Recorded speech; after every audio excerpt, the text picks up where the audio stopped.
Hello, dear students. Today we are going to start chapter number 1 from the Snapshots book titled The Summer of the Beautiful White Horse, written by William Saroyan. Dear students, this story is about two Armenian boys. Armenian is a tribe which is found in Western Asia, in the part of Western Asia. So, let's know more about these boys by reading this story. So, let's begin. One day back there in the good old days when I was 9 and the world full of every imaginable kind of magnificence and life was still a delightful and mysterious dream. Now here who is the narrator of the story? Aram. Okay, Aram is one of the boys. तो यहाँ पे आरम बताता है कि one day back वो अपने पुराने दिनों की बात याद करता है when he was 9 years old. What happens that time?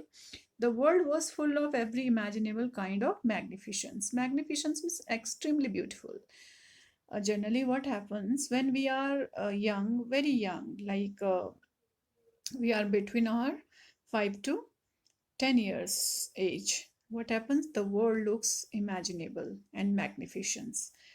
And life was still a delightful and mysterious dream. So Aram also says that his life was a kind of mysterious dream. Means उसकी life भी एक mystery से भरा हुआ एक सपना जैसी थी.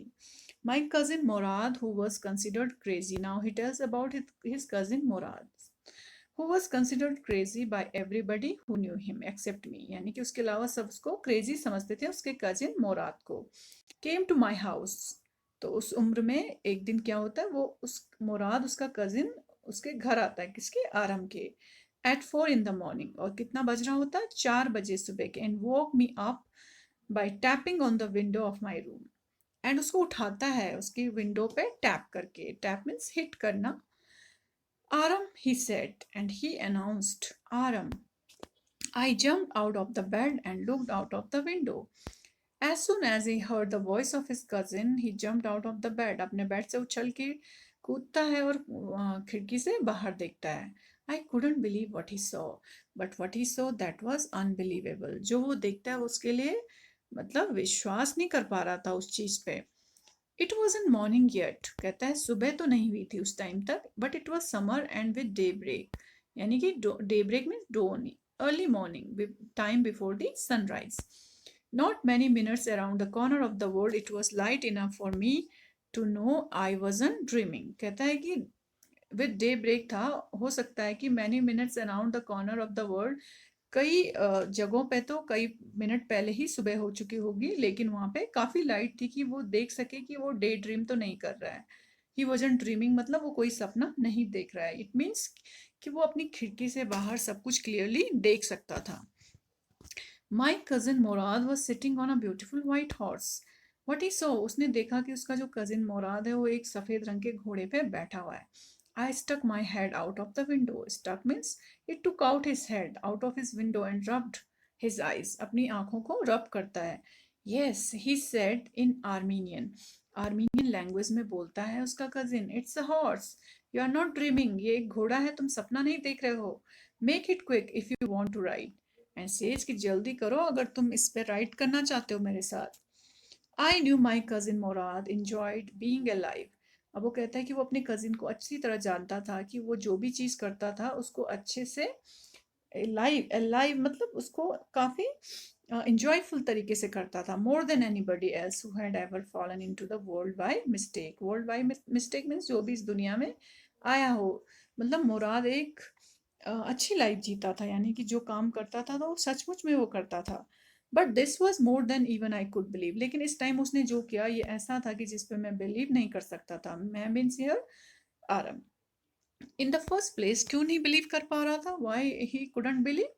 Because my earliest memories had been memories of horses. क्योंकि उसकी जो पुरानी मेमोरीज थी कि हॉर्स होना चाहिए वो मेमोरीज ही थी. And my first longings had been longings to ride.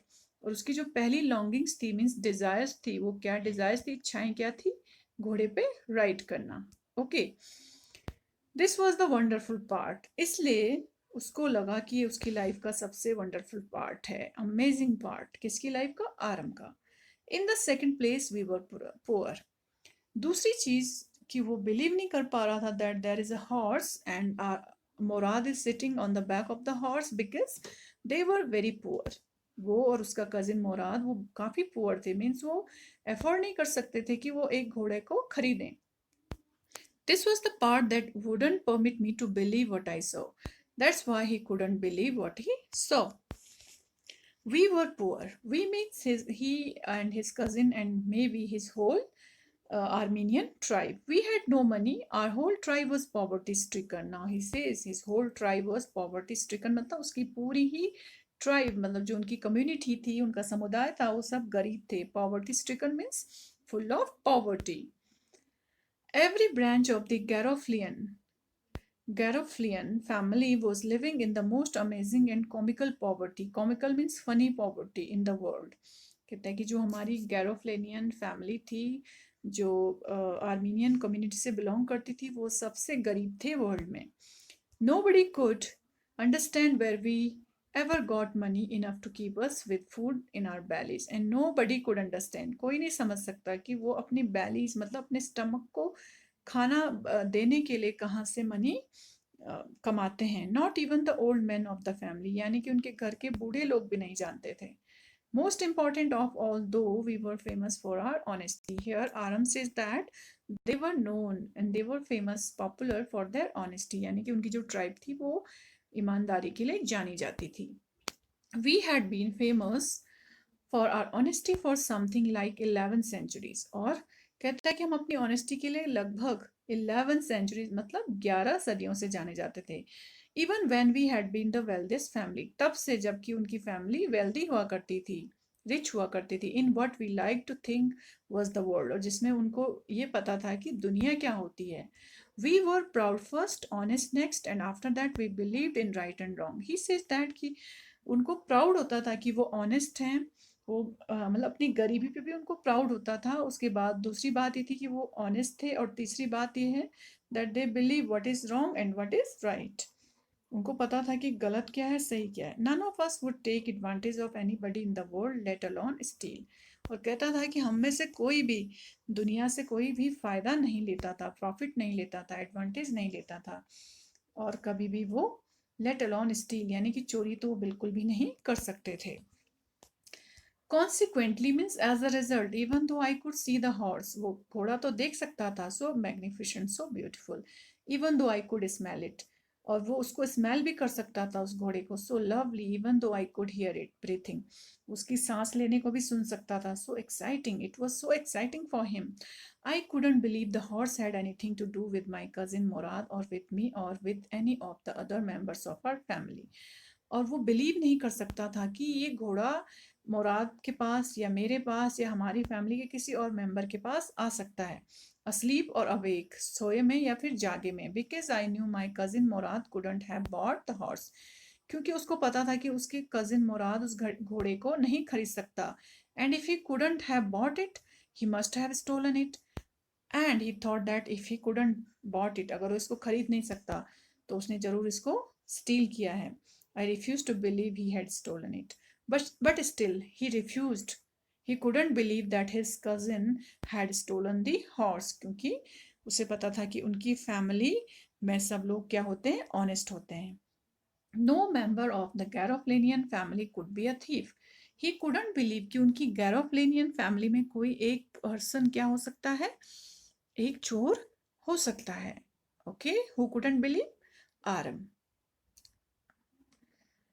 I stared first at my cousin. Now further Aram says that पहले वो stared means looked fixedly, घूर के देखता अपने cousin को, then at the horse, फिर घोड़े को. There was a pious stillness. Pious means religious. Stillness means motionless, and humor in each of them, which on the one hand delighted me and on the other frightened me. मतलब उसको एक तरफ तो खुशी हो रही थी कि उसका cousin एक horse लेके आया है, because it was his dream to ride on a horse. Secondly, he was afraid. He was afraid because he thought that his cousin had stolen the horse. Murad, I said, where did you steal this horse? तुमने ये घोड़ा कहाँ से चुराया? Leap out of the window, he said, if you want to ride. But he only said कि leap मतलब jump. बाहर आ जाओ jump लगा के, अगर तुम इस घोड़े में एक राइड लेना चाहते हो. Okay, it was true then, he had stolen the horse. तब मुझे पूरा विश्वास हो गया कि उसने उस घोड़े को चुराया है। There was no question about it, he had come to invite me. अब मेरे दिमाग में इस बात पे कोई भी क्वेश्चन नहीं था, वो मुझे इनवाइट करने आया था। He had come to invite me to ride or not as I chose, और सिर्फ वो जानना चाहता था कि मैं उसके साथ राइड करना चाहता हूँ या नहीं। Well it seemed to me stealing a horse for a ride was not the same, and he also thought that time. Aram सोचता है कि अच्छा, अगर घोड़ा किसके लिए चुराया गया हो, राइड लेने के लिए चुराया गया हो, तो वो कोई चोरी नहीं है। Okay, means it was in his mind. Then what happens, let's see next.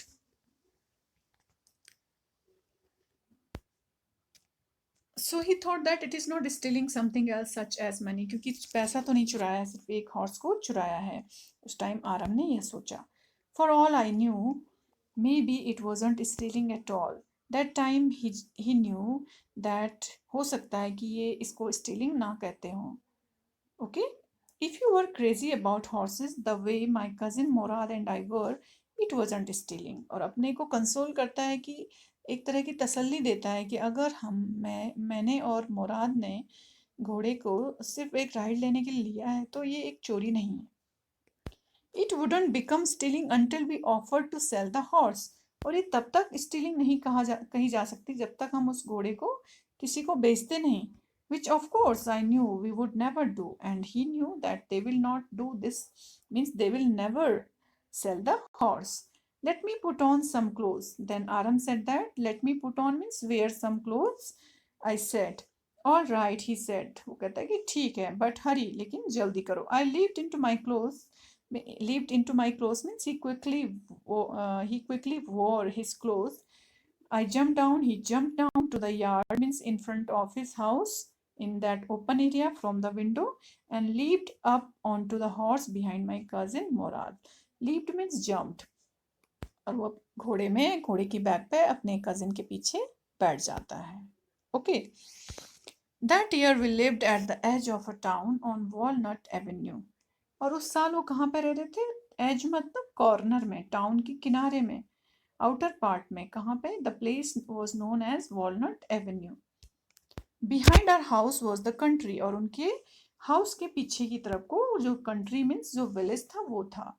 Win yards, और क्या क्या थे? विन यार्ड्स मीन्स जो ग्रेप की जो वाइन होती हैं, ऑर्चर्ड्स, वहाँ पे कुछ फ्रूट्स के ऑर्चर्ड्स थे, बगीचे थे। इरिगेशन डिचेस थी। Irrigation ditches means man-made channel used to deliver water to homes, industries and other uses. Orchard also, a piece of land of the plantation of fruits.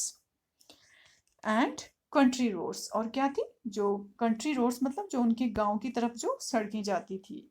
In less than 3 minutes we were on Olive Avenue. Olive Avenue is another place, यानी कि 3 minute से भी कम time में वो वहां पहुंच जाते हैं ऑलिव एवेन्यू में। And then the horse began to trot. उसके बाद वो जो हॉर्स था वो उसने ट्रॉट करना शुरू कर दिया। Trot means proceed with something. Okay, the air was new and lovely to breathe. वहां पे जो हवा चल रही थी वो बहुत ही फ्रेश थी, new and lovely. The feel of the horse running was wonderful, और जो वो फील कर रहा था हॉर्स की बैक पे वो तो और भी क्या था? वंडरफुल था।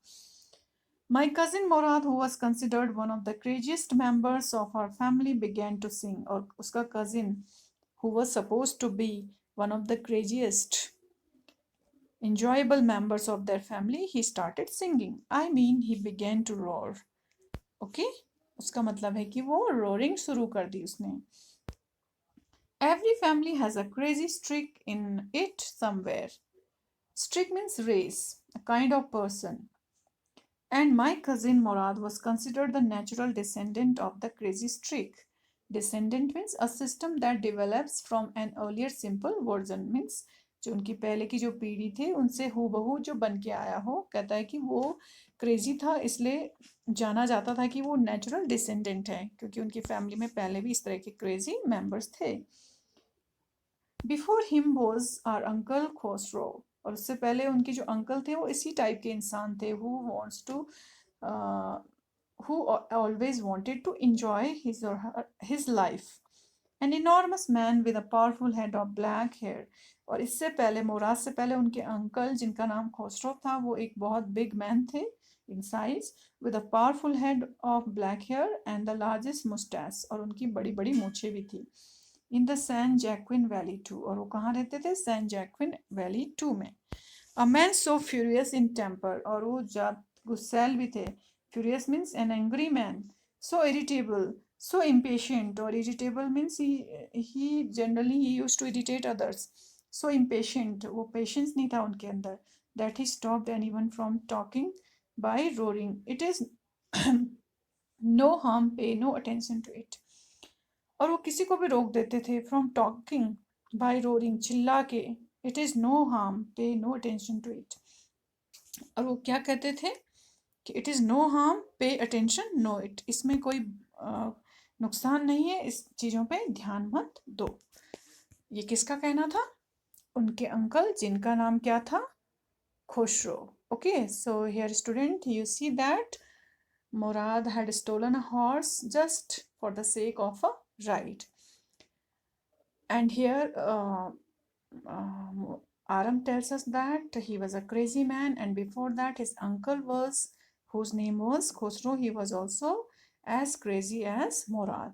And he used to make anyone stop talking, कि कोई भी जब बात करता था तो उसको बीच में ही रोक देते थे by roaring, चिल्ला के, और कहते थे it's no harm, pay no attention to it, कहते थे कुछ नहीं होता, इस पे ध्यान मत दो। Alright, so students, that's all for today. Rest of the text we will discuss in our next class. Till then, keep watching and keep learning. Thank you.